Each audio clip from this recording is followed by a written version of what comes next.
my channel Designer Libas.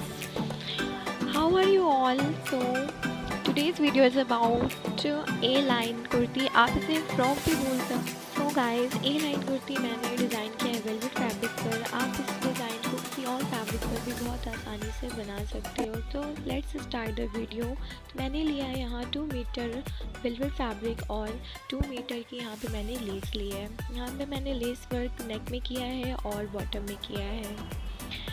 अब हमें इसको 2 फोल्ड में रख कर 4 फोल्ड कर लेना है। जैसे कि आप देख सकते हो मैंने इसे 4 फोल्ड कर लिया है। 4 फोल्ड साइड हमारी अपने साइड को होगी और ओपन साइड हमारी अपोजिट साइड में होगी। सो गाइस, चलिए अब हम मार्क करना स्टार्ट करते हैं।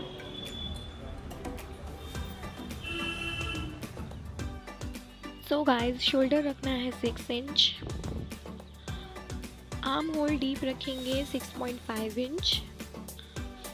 आर्म होल रखने के बाद मैंने 8 इंच रखा है बस। विड्थ रखूँगी मैं 7 इंच।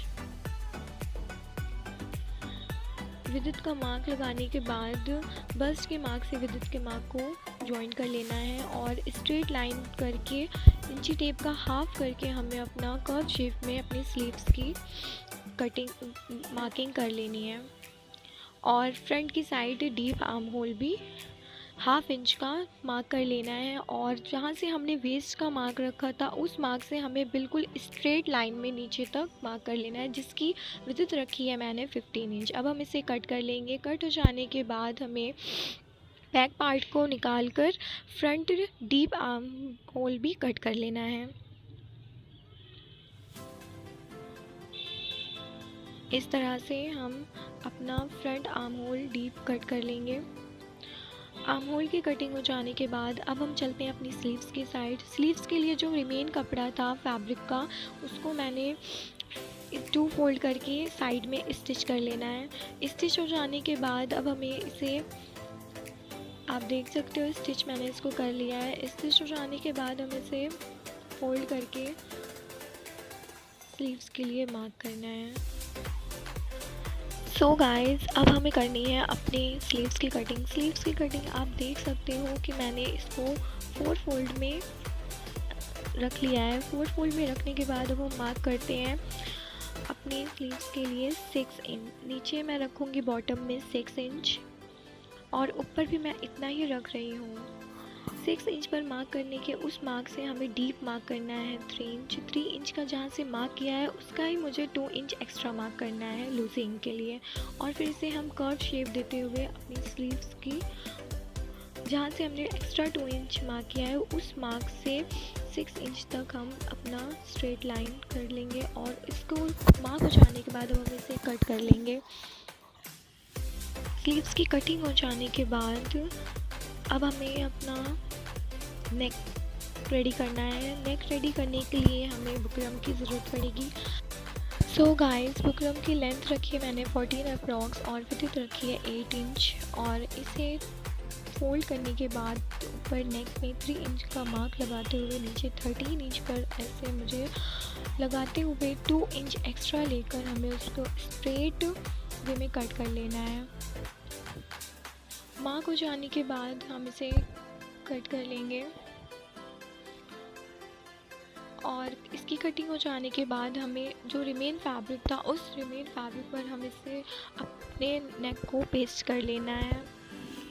ये मैंने बुकरम पेस्टिंग वाला लिया था, आप विदाउट पेस्टिंग वाला भी ले सकते हो, लेकिन फिर आप उसे पिन से बहुत अच्छे से सिक्योर करके कर सकते हो।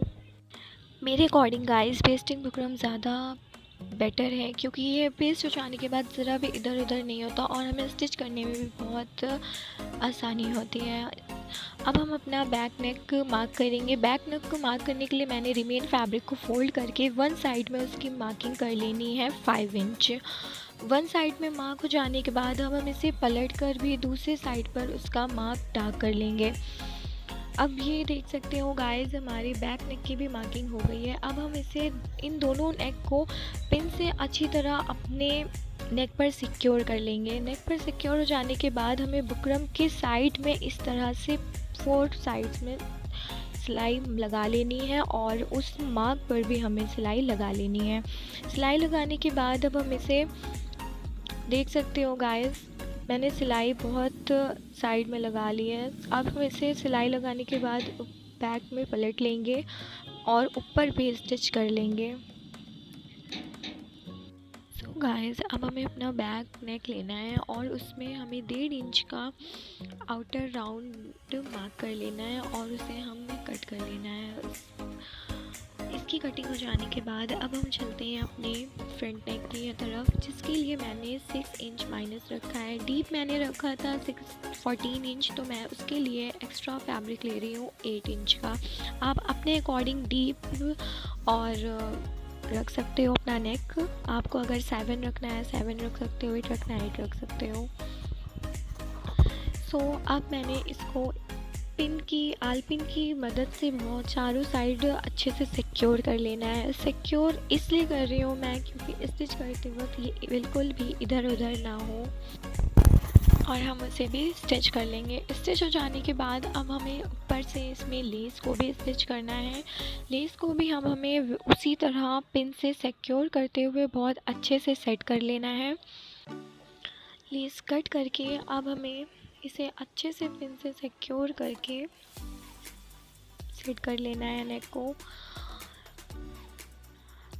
अब हम लेस के एक साइड में इनर स्टिच कर लेंगे, चारों साइड लेस के, और इनर स्टिच हो जाने के बाद हमें आउटर स्टिच भी कर लेना है लेस को।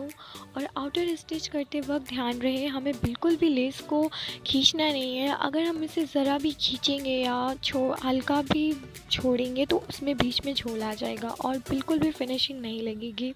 आप देख सकते हो इसको बहुत ही आराम से स्टिच कर लेना है। इनर साइड स्टिच हो गई है हमारी लेस। अब हम इसे कट कर लेंगे।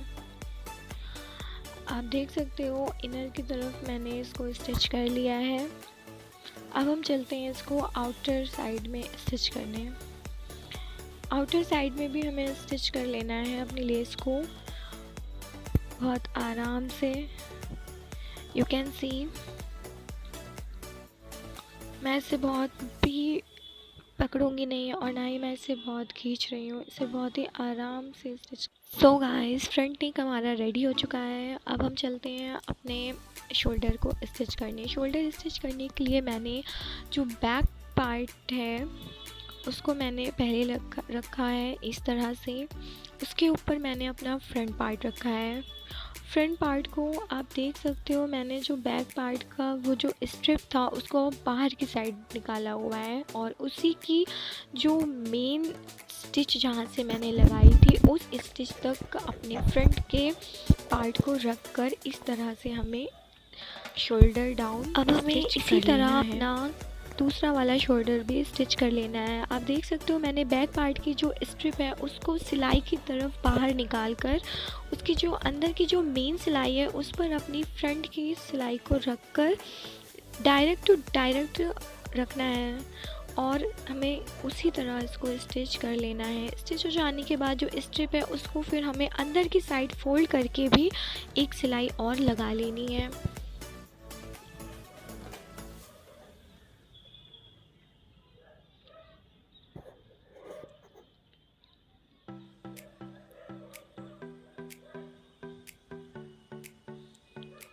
इस स्टिच को भी हमें अंदर की साइड फोल्ड करके सिलाई लगा लेनी है। इससे हमारा शोल्डर बहुत ही सफाई से बहुत ही क्लियर वे में बन के रेडी होता है।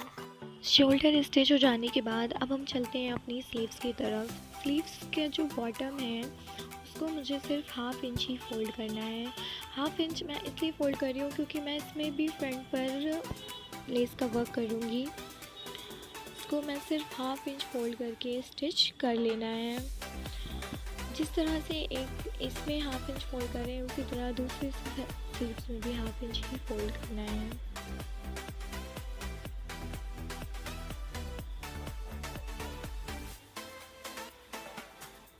अब मैं इस पर लेस लगाऊंगी।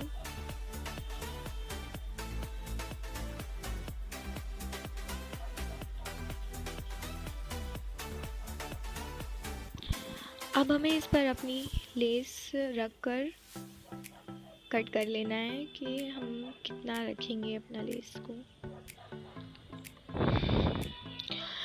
दोनों स्लीव्स में लेस लग जाने के बाद हमें अपने शोल्डर से अपनी स्लीव्स को स्टिच कर लेना है।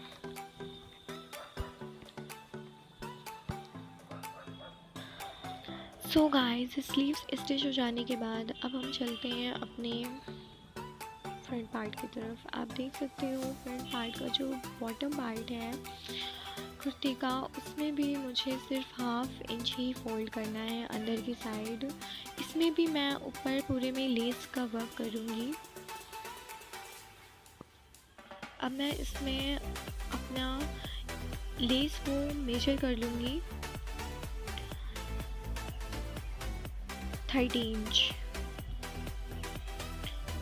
और इसे 2 पार्ट्स में मैं कट करूँगी। फ्रंट और बैक में दोनों में मैं लेस लगा रही हूँ।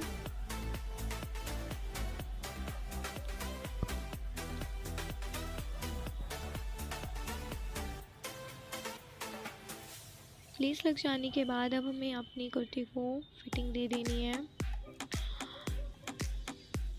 फिटिंग लगा लेना है अब हमें। जहाँ मैंने मार्क किया था मैं सिर्फ उसी पर ही स्टिच लगा लूँगी। और ये मैंने ए लाइन कुर्ता बनाया है, तो मैंने ए लाइन कुर्ते को फ्रॉक वे में बनाया है, तो इसको मैंने पूरा नीचे तक ही स्टिच किया है। ये मैं सिंपल कुर्ता नहीं है जिसमें हम सिर्फ 4 तक ही फिटिंग लगाते हैं। ये पूरा ए लाइन कुर्ता है जिसमें हमें पूरा नीचे बॉटम तक हमें स्टिच लगानी होती है।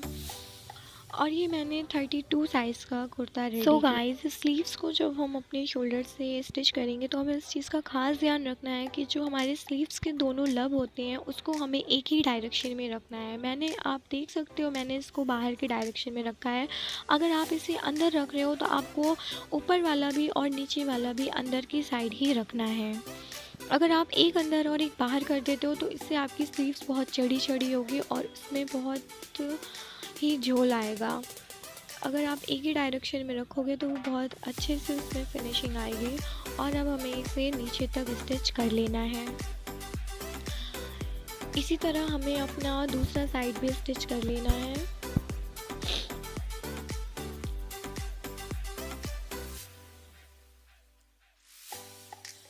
सो गाइस, अब आप देख सकते हो इन बीड्स का यूज़ करना है।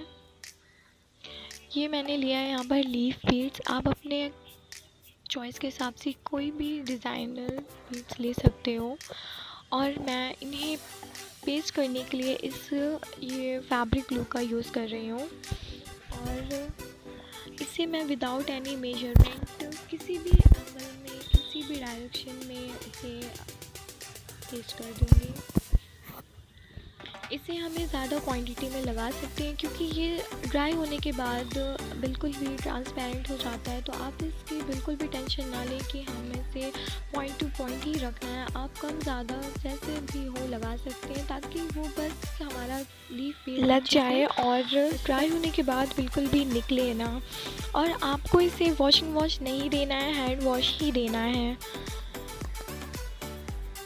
सो गाइस, आपको ये डिज़ाइन कैसा लगा आप मुझे कमेंट बॉक्स में ज़रूर बताना। और इसी तरह मैं आपको अच्छी डिज़ाइंस का वर्क बताती रहूँगी।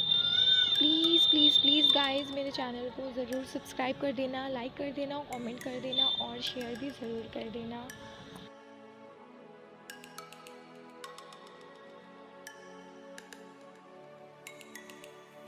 सो गाइस, ये रहा हमारा फाइनल रिज़ल्ट। ये है ए लाइन कुर्ता। कैसा लगा ज़रूर बताना। मिलते हैं नेक्स्ट वीडियो में।